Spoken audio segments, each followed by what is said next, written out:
अस्सलाम वालेकुम, आदाब, इस्तकबाल है आपका, स्वागत है आपका परभनी आज तक न्यूज़ परभनी महाराष्ट्र इंडिया से। मैं आपका मेज़बान कलीम कुरैशी। आइए नाजरीन, डालते हैं आज की सबसे अहम और ब्रेकिंग न्यूज़ पर नज़र। वहीं हम अपने दर्शकों को बता दें कि कल 31 जुलाई को भी कर्फ्यू में ढील दी गई है, लेकिन सिर्फ गंगाखेड़ को छोड़ा गया है। गंगाखेड़ में 2 दिनों का मज़ीद कर्फ्यू बढ़ा दिया गया है। गंगाखेड़ में कल 31 जुलाई रात 12 बजे तक भी कर्फ्यू रहेगा और पूरी तरह से सख्ती से कर्फ्यू रहेगा, क्योंकि गंगाखेड़ हॉट स्पॉट बन चुका है। कोरोना वायरस का वहाँ पर कम्युनिटी स्प्रेड हो रहा है। बहुत ज़्यादा पेशेंटों की तादाद बढ़ने की वजह से गंगाखेड़ में मज़ीद कर्फ्यू को बढ़ाया जा रहा है और 31 जुलाई रात 12 बजे तक गंगाखेड़ में कर्फ्यू रहेगा। लेकिन पूरे परभनी डिस्ट्रिक्ट में बाकी के तमाम तालुके और पूरे परभनी शहर महानगर पालिका हद में और तमाम दूसरे 8 तालुकों में कर्फ्यू में छूट दी गई है। कल 31 जुलाई को भी सुबह 9 बजे से शाम 5 बजे तक कर्फ्यू में ढील रहेगी। तमाम दुकानें, तमाम कारोबार चालू रहेंगे। वो कारोबार जिनको पहले से चालू रहने का आदेश दिया गया था, और वो तमाम दुकानें, कारोबार बंद रहेंगी जिनको पहले भी बंद रहने का आदेश दिया गया था। और वहीं पर मंदिर, मस्जिद, गिरजा, गुरुद्वारे, इनके लिए कोई नया आदेश नहीं आया है, तो इसलिए वो पहले से वहाँ जैसी इबादतें होती थी, पूजा होती थी, प्रार्थना होती थी, वैसे ही हुआ करेंगी। और होटल, पान शॉप, जर्दा स्टोर, ये तमाम पहले भी बंद थे, तो वो कल भी बंद रहेंगी। तो ये कल 31 जुलाई को भी कर्फ्यू में ढील दी गई है। गंगाखेड़ को छोड़कर बाकी के पूरे परभनी डिस्ट्रिक्ट में सुबह 9 बजे से शाम 5 बजे तक कर्फ्यू में ढील दी गई है, ऐसा आज के आदेश में बताया गया है। वहीं हम अपने दर्शकों को बता दें कि कल 29 जुलाई को दोपहर 1 बजे जो एसएससी का रिज़ल्ट आया है, तो वहीं पर परभनी में जो मोइदुल मुस्लिमीन हाई स्कूल है, वहाँ के जो एक फर्स्ट क्लास पास होने वाली जो तालिब इल्म है, जो उन्होंने बहुत ही अच्छा रिज़ल्ट 94.6% रिज़ल्ट लेकर वहाँ पर नंबर 1 पर पोजीशन पर रहे हैं पूरे स्कूल के अंदर। तो महवीश फातिमा की बात कर रहे हैं, जो मदीना नगर में रहती हैं और बहुत अच्छे नेशनल फ्लोर बॉल के भी प्लेयर वो हैं और उनका नेशनल प्लेयर रह चुके हैं और उन्होंने बहुत अच्छे से नेशनल गेम्स भी खेले हैं। स्पोर्ट्स में काफ़ी रुचि होते हुए भी उन्होंने यहाँ पर स्कूल के अंदर भी जो टॉप की कामयाबी हासिल की और अपने स्कूल मोइदुल मुस्लिमीन का पूरे परभनी डिस्ट्रिक्ट में नाम रोशन किया है। तो उन्हें हम आज मुबारकबाद दी उनके घर पर जाकर, और उन्हीं के हमारे साथ में वहीं पर लोक श्रेय मित्र मंडल के संस्थापक अध्यक्ष सलीम इनामदार साहब भी मौजूद थे, जब्बार भाई भी मौजूद थे, और दूसरे जो हमारे दोस्त कंपनी है, वो तमाम लोगों ने मिलकर आज महवीश फातिमा से आज मुबारकबाद दी। कल 29 जुलाई को दोपहर 1 बजे एसएससी का जो रिज़ल्ट आया है और उसमें हमेशा की तरह लड़कियों ने बाजी मारी है। तो यहाँ पर परभनी में भी मोइदुल मुस्लिमीन स्कूल जो हाई स्कूल है, वहाँ पर अच्छा रिज़ल्ट आया है। तो हम बात कर रहे हैं और आज उनके सत्कार के लिए और उन्हें मुबारकबाद देने के लिए यहाँ पर लोक श्रेय मित्र मंडल के सलीम साहब जो पत्रकार भी हैं वो आए हैं। तो सबसे पहले तो स्वागत का और उनकी मुबारकबाद देने का कार्यक्रम लेते हैं। मोइदुल मुस्लिमीन स्कूल में जो हाई स्कूल में टॉप किया है यहाँ पर महवीश फातिमा ने 94.60% यहाँ पर लाकर पूरे स्कूल में टॉप किया है महवीश ने। तो उनसे जानते हैं कैसी मेहनत की उन्होंने और जो कामयाबी उन्हें मिली है, तो कितनी खुशी है। क्या कहेंगे महवीश, आपके जो एसएससी में आप बहुत अच्छे नंबर लेकर पास हुई हैं, आगे क्या आपका फ्यूचर में क्या बनने का इरादा है, और ये पूरा जो आपकी कामयाबी है इसका श्रेय किसको देना चाहेंगे आप? इसका क्रेडिट मम्मी अब्बू को जाता, हमारे पेरेंट्स को, और जो भी हमने मेहनत करे वो उनके बोलने पे, उनके करने पे, उनके कहने पे, उनके लिए करे। तो इसका क्रेडिट पूरा श्रेय पेरेंट्स को जाता है और टीचर्स को भी, जिन्होंने हमारे पीछे मेहनत करे, हमको पढ़ाए और इस काबिल बनाए कि आज हम इस मुकाम पर खड़े हैं कि आज हम बोल सकते फ़ख्र से अपना रिज़ल्ट कि हमारा 94.60% आया। और आगे भी हमारा इरादा नीट देकर इंशाल्लाह ताला MBBS करने का है और डॉक्टर बनकर अपनी कौम की और अपने मुल्क की खिदमत करना चाहते हैं। पर मोइदुल मुस्लिमीन हाई स्कूल के दूसरे और एक हमारे साथ स्टूडेंट है जो इब्तिसाम फातिमा नाम है जिनका, और 73% उन्होंने भी टॉप किया है एसएससी में। तो उनसे जानने की कोशिश करते हैं कि क्या कहेंगे आप इब्तिसाम की, आपको ये जो कामयाबी मिली है किसको आप इसका श्रेय देना चाहेंगी और आगे फ्यूचर में क्या करना चाहेंगी आप? हम इसका क्रेडिट हमारे मामा, हमारे टीचर्स और हमारे माँ बाप को देंगे, जिसने हमें पढ़ाया लिखाया और इसने काबिल बनाया कि हम इतने अच्छे नंबर ला सके। और टीचर्स ने भी हम पे बहुत मेहनत की और आगे हम भी डॉक्टर बनना चाहेंगे।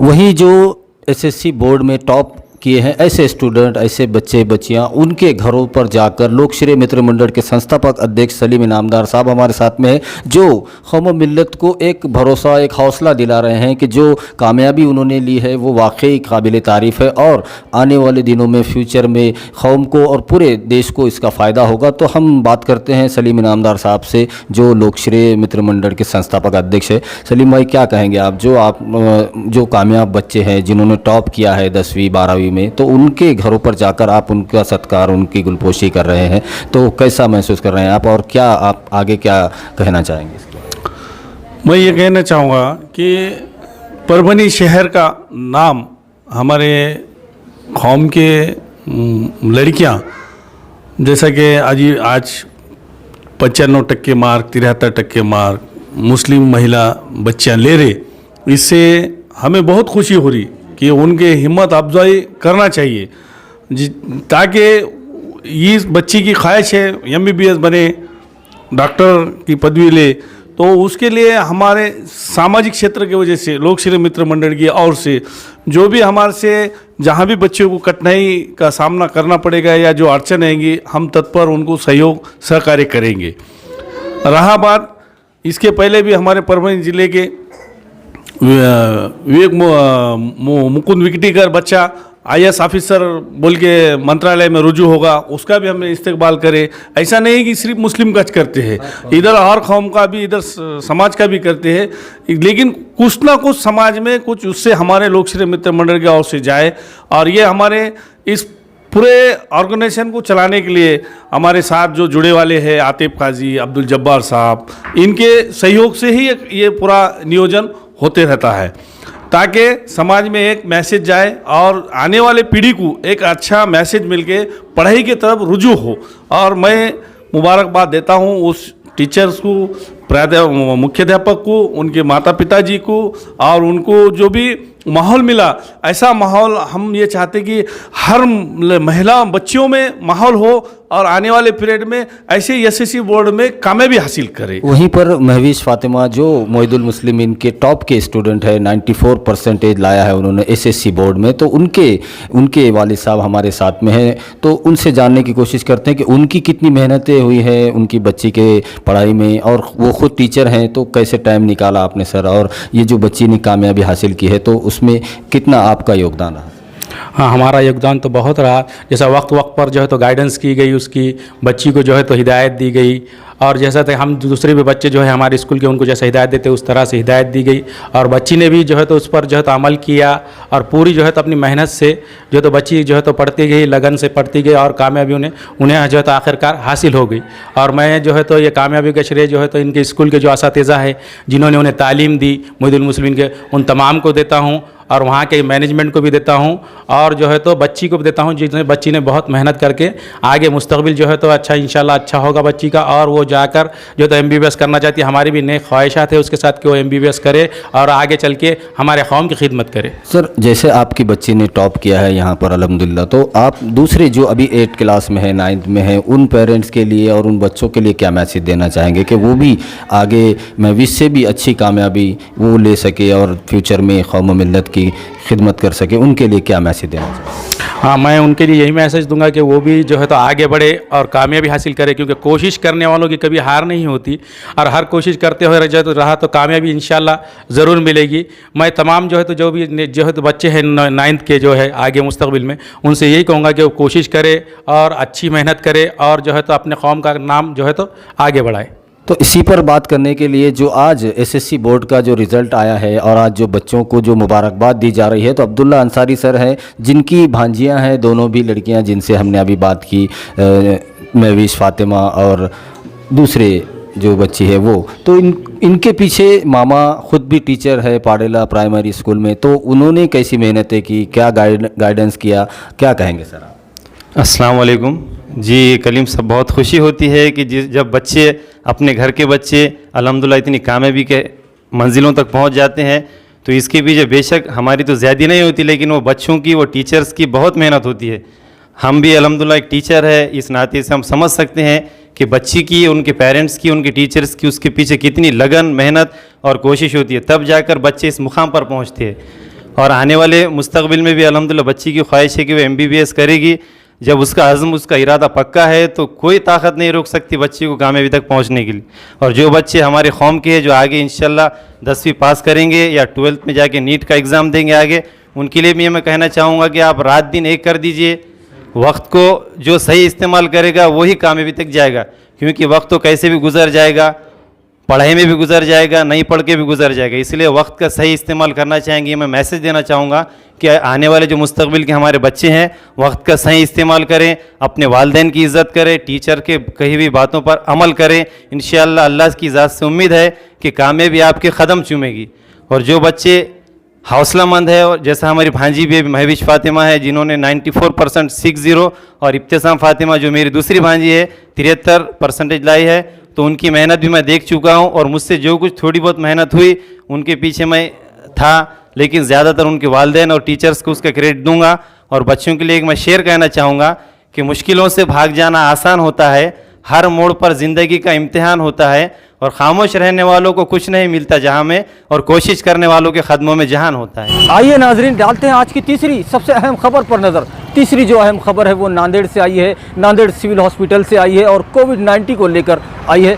और ये काफ़ी परेशान करने वाली और दिल दहला देने वाली ऐसी घटना नांदेड़ में जो हुई है और जिसकी चर्चा पूरे महाराष्ट्र में हो रही है, ये तीसरी खबर है। तीसरी जो सबसे अहम खबर है वो श्री गुरु गोविंद सिंह सिविल हॉस्पिटल वज़ीराबाद नांदेड़ से आई है। और ये घटना 25 तारीख की बताई जा रही है, जहाँ पर खमरुन्निसा बेगम के नाम से जो वाशिम के रहने वाली बताई जा रही हैं, 70 साल की बुज़ुर्ग महिला, जिनको इलाज के लिए गुरु गोविंद सिंह हॉस्पिटल में दाखिल किया जाता है 25 जुलाई को। और 25 जुलाई को एडमिट करने के बाद 27 जुलाई को उनको पूरी तरह से ठीक बताया जाता है, और उनका जो कोरोना पॉजिटिव है या निगेटिव उसका टेस्ट भी लिया जाता है, लेकिन उनको पूरी तरह से निगेटिव बताया जाता है। और 27 जुलाई को हॉस्पिटल उनका डिस्चार्ज कार्ड बनाता है और उनके रिलेटिव को, उनके रिश्तेदारों को फ़ोन करके बताता है कि आपके जो पेशेंट है वो पूरी तरह से ठीक हो चुके हैं और आप उनको घर को ले जा सकते हैं। लेकिन उसके बाद जब घर वाले पेशेंट को ले जाने के लिए आते हैं तो वहीं पर वहाँ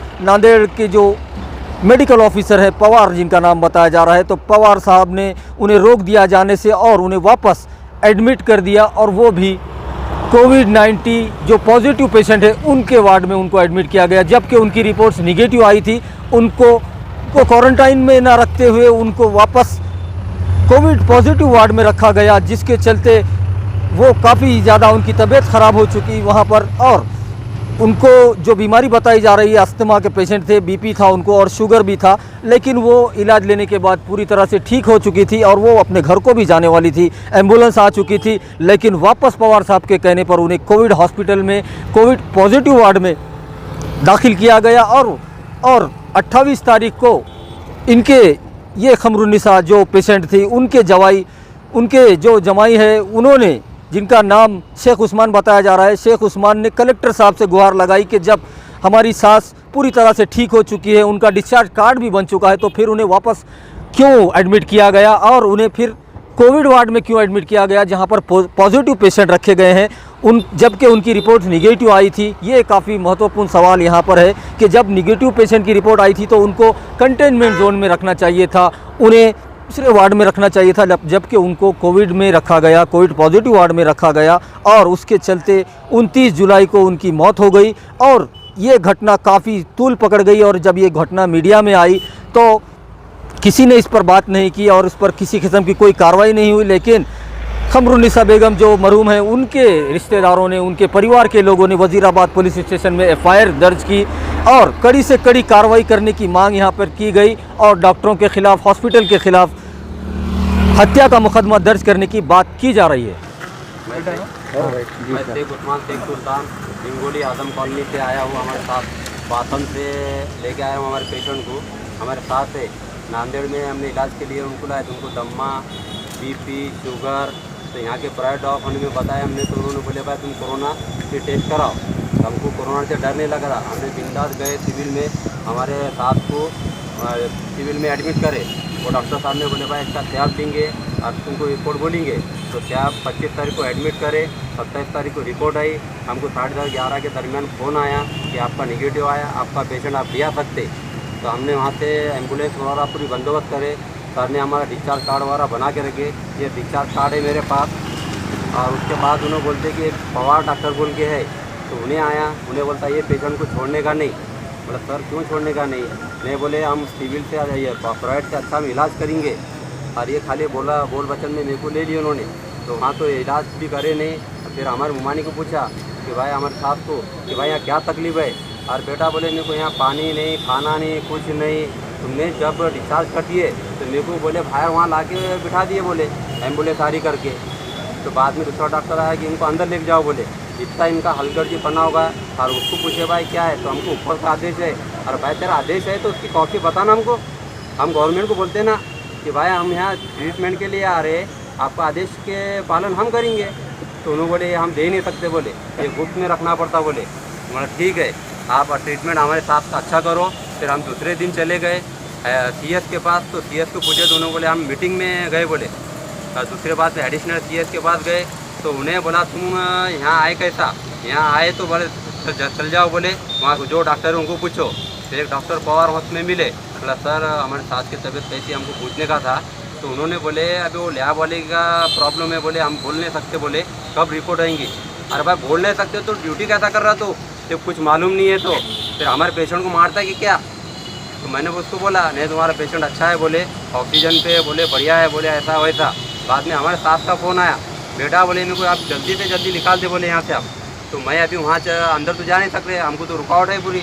और हमको हमारे यहाँ कोई रिश्तेदार नहीं, कुछ नहीं, हम यहाँ फुटपाथ पे बैठते ये कर रहे, पुलिस वाले हमको इधर उधर हटा रहे, हम चल जा रहे, पूरे मच्छरों में सो रहे। अभी हालत मेरी इतनी बेकार हुई कि मैं खुद बीमार गिर रहा। कोविड के नाम पे काला धंधा चला रहे अंदर, और कोविड के नाम से दूसरा जो ट्रीटमेंट है उसको भूल गए। खाली कोविड के 2 गोलियाँ शाम में, 2 गोलियाँ सवेरे, उतना ही ट्रीटमेंट चढ़ा। उसमें BP शुगर वाला तो मर ही जा रहा। और उसके हैसियत से हमारा जो पेशेंट जो निगेटिव आ गया तो उसको पॉजिटिव के बारे में रखे, फिर बोले कि हम इसका रिपोर्ट आने दो। और तो उसको तो पॉजिटिव आने वाला बाद में, फिर आप बाद में फ़ोन करता है तुम्हारा निगेटिव आ गया, तुम अभी ले आ सकते। तो मैंने अभी वो पोस्टमार्टम के लिए रिक्रूटमेंट करा, तो मेरे को पोस्टमार्टम के लिए इन्होंने बहुत सताया डॉक्टरों ने। रात में 2-2 बजे फ़ोन करना, ये करना, उतना सहन करे। खाली हमको पुलिस प्रशासन जितनी बेस्ट है कि नांदेड़ की, कि उनकी जितनी तारीफ करे कम है। उन्होंने कॉपरेट अच्छा करे।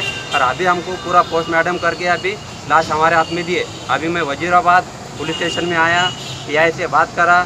PI साहब ने बोले क्या प्रॉब्लम है सर, मामला ये लेटर में मेरा पूरा जो यहाँ जो दाखिल करा मैंने उसमें टोटल है मतलब मेरा, तो इसमें आप पढ़ लो। तो बोले डॉक्टर के ऊपर हमारा डॉक्टर ने कुछ नहीं, उन्होंने हराम पने पे आ गए, तो हम क्या कर सकेंगे, जनता क्या करेंगी। मैं शेख उस्मान शेख सुल्तान आदम कॉलोनी हिंगोली, हमारी सासू कमरुनिसा बेगम शेख अब्दुल वाशिम वाले, मैं इनको नांदेड़ के सिविल दवाखाने में ले गया था, गुरु गोविंद सिंग वजीराबाद।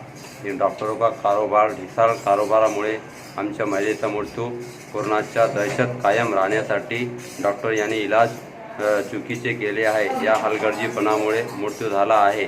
डॉक्टरवर सदोष मनुष्यबळात वधाचा गुन्हा दाखल करण्यात यावा। दुसऱ्या भविष्यात अशा प्रकारे कोणासोबत अशी धक्कादायक बाब घडू नये म्हणून कायदेशीर कारवाई करण्यात यावी ही नम्र विनंती। आइए नाजरीन, डालते हैं आज की चौथी सबसे अहम खबर पर नजर। चौथी जो सबसे अहम खबर है वो सिविल हॉस्पिटल से रोज़ाना जो प्रेस नोट निकलती है उसमें आज 30 जुलाई को भी बताया गया है कि कुल मिलाकर जब से कोरोना वायरस परभनी में दाखिल हुआ है तब से लेकर आज 30 जुलाई तक 4,871 पेशेंट 71 लोगों के 4,871 लोगों के स्वैब के नमूने लिए गए ताकि पता किया जा सके कि इनमें कोरोना वायरस के लक्षण है या नहीं है। तो वहीं पर अगर टोटल निगेटिव की बात की जाए, जब से कोरोना वायरस परभनी में दाखिल हुआ है तब से लेकर आज 30 जुलाई तक जो स्वैब के नमूने लिए गए थे उनमें से जितने लोगों के स्वैब के नमूने लिए गए थे उनमें से जितने लोगों निगेटिव रिपोर्ट्स जिनकी आई है उनकी तादाद 4,082 बताई जा रही है। 4,082 लोग ऐसे पाए गए जिनके स्वैब के नमूने तो लिए गए थे लेकिन उनमें कोरोना के कोई लक्षण नहीं मिले और उनकी रिपोर्ट्स पूरी तरह से निगेटिव आई है। वहीं पर अगर पॉजिटिव की बात की जाए तो कुल मिलाकर 645 पॉजिटिव पेशेंट बताए जा रहे हैं जब से कोरोना वायरस परभनी में दाखिल हुआ है तब से लेकर आज 30 जुलाई तक। ये टोटल आंकड़ा है 645 का अभी तक का। तो इसमें से जो लोग पूरे तरह से ठीक होकर जो डिस्चार्ज होकर अपने घरों को जा चुके हैं उनकी तादाद 269 बताई जा रही है। इन 645 में से 269 पेशेंट ऐसे पाए गए जिन्होंने पूरी तरह से कोरोना वायरस को मात दे दी और वो सेहतयाब होकर अपने घरों को जा चुके हैं। ऐसे पेशेंट की तादाद 269 बताई जा रही है। वहीं पर अगर मरने वालों की बात की जाए तो कुल मिलाकर 29 लोगों की मौत कोरोना वायरस के चलते हुई है। 29 पेशेंट परभनी में जो इलाज ले रहे थे उनकी मौत जो बताई गई है, 29 पेशेंट की मौत कोरोना वायरस के चलते हुई है, ऐसा आंकड़ा यहाँ पर बताया गया है। 29 पेशेंट अब तक इनकी मौत कोरोना वायरस के चलते हुई है। वहीं पर अगर ज़ेर इलाज की बात की जाए तो 352 पेशेंट आज भी कोविड-19 हॉस्पिटल जो ITI के अंदर है उसमें इलाज ले रहे हैं। इनकी तादाद 352 बताई जा रही है, जिसमें से कुछ पेशेंट सिविल हॉस्पिटल के ICU विभाग में भी है, ICU वार्ड में भी है, और कुछ कोविड-19 हॉस्पिटल जो ITI के अंदर है उसमें है। तो कुल मिलाकर तादाद 352 बताई जा रही है, जो आज 30 जुलाई तक यहाँ पर ज़ेर इलाज है। वहीं हम अपने दर्शकों को बता दें कि आज 30 जुलाई को भी कुल मिलाकर 21 पेशेंट का इजाफा यहाँ पर हुआ है जो कोविड पॉजिटिव पाए गए हैं, जो कोरोना वायरस की चपेट में आ चुके हैं। ऐसे पेशेंट की तादाद 21 बताई जा रही है, जो आज 30 जुलाई को मज़ीद इनका इजाफा यहाँ पर हुआ है। और उसमें से सबसे ज़्यादा 7 पेशेंट परभनी शहर महानगर पालिका हद में मिलने की बात बताई जा रही है। तो त्रिमूर्ति नगर में 1 पेशेंट मिला है जो कोरोना पॉजिटिव बताया जा रहा है। तो वहीं पर गुलशना बाग में भी 1 पेशेंट कोरोना पॉजिटिव पाया गया है। तो उसी के साथ ऑडिट नगर में भी 1 कोरोना पॉजिटिव पेशेंट पाया गया है। उसी के साथ नया मोंडा परिसर में भी 1 कोरोना पॉजिटिव पेशेंट पाया गया। तो काला बावर में भी 1 कोरोना पॉजिटिव पेशेंट पाया गया और दत्तनगर में भी 1। कुल मिलाकर 7 पेशेंट आज परभनी शहर महानगर पालिका हद में पाए गए हैं जो कोरोना पॉजिटिव जिनकी रिपोर्ट्स आई है। और वहीं पर पूरे डिस्ट्रिक्ट में 21 पेशेंट आज इजाफा हुआ है। तो गंगाखेड़ में भी बहुत ज़्यादा 11 पेशेंट का आज इजाफा हुआ है। तो इसलिए गंगाखेड़ हॉट स्पॉट बना हुआ है और वहाँ पर कम्युनिटी स्प्रेड हो रहा है ऐसा लग रहा है। तो इसलिए मज़ीद कर्फ्यू वहाँ पर बढ़ता जा रहा है। तो 2 दिनों का कर्फ्यू, कल भी वहाँ 31 जुलाई को रात 12 बजे तक कर्फ्यू रहेगा। और उसी के साथ मानवत और पाथरी में भी 1 कोरोना पॉजिटिव पेशेंट मिलने की बात बताई जा रही है। वहीं हम अपने दर्शकों को बता दें कि जिला प्रशासन, परभनी जिला प्रशासन और ख़ास तौर पे परभनी के जिला कलेक्टर दीपक मुंगड़ीकर साहब, इनकी जानिब से बार बार आपसे अपील की जा रही है कि मेरी सेहत मेरी जिम्मेदारी, कोरोना हारेगा, परभनी डिस्ट्रिक्ट जीतेगा, महाराष्ट्र जीतेगा, इसको आप ध्यान में रखिए। बहुत मेडिकल इमरजेंसी हो तभी अपने घरों से बाहर निकलिए। कल 31 जुलाई को भी जो सुबह 9 बजे से शाम 5 बजे तक कर्फ्यू में ढील दी गई है, उसके दरमियान में अपने तमाम ज़रूरी काम कर ले, उसके बाद कोई भी अपने घरों से ना निकले। ऐसी अपील बार बार जिला प्रशासन आपसे कर रहा है। वहीं हम अपने दर्शकों से ये गुजारिश करते हैं, ये अपील करते हैं, ये रिक्वेस्ट है हमारी आपसे कि आप हमारे चैनल परभनी आज तक न्यूज़ को सब्सक्राइब ज़रूर करें, लाइक करें, शेयर करें और कमेंट तो ज़रूर करें ताकि आपकी राय हमें मालूम हो सके। और बेल आइकॉन का बटन दबाना ना भूलें ताकि आने वाली हर खबर सबसे पहले आपको मिल सके। तो अपना बहुत ख्याल रखिए, परभनी जिला प्रशासन के गाइडलाइन का पालन कीजिए और मुझे दीजिए इजाज़त। आप देखते रहिए परभनी आज तक न्यूज़।